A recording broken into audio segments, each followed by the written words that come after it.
Hi everyone, welcome to my channel.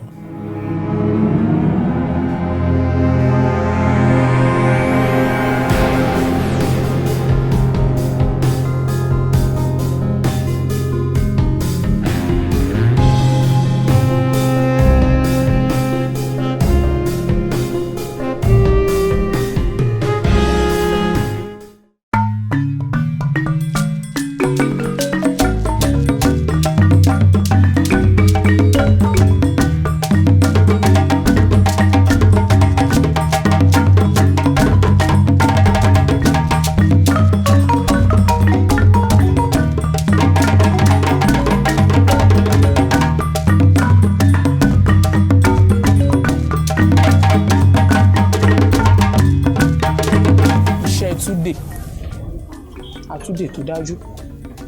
Àtúndè yìí tí ọwọ́ bá wà lára èèyàn tó débi gbogbo tí ò rí àánú gbà, tó bá ti wá fẹ́ ṣe wọ́n á wá mú ọ̀pọ̀lọ́ ìjòkù tó tóbi, ọ̀pọ̀lọ́ ìjòkù ẹyọ kan, alágẹmọ ẹyọ kan, ewé túndè, egbò túndè, wọ́n wá mú igi ńlá,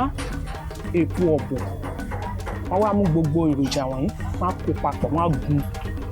wọ́n á wá ọṣẹ àjàṣẹ́, wọ́n á gún tá kúnná,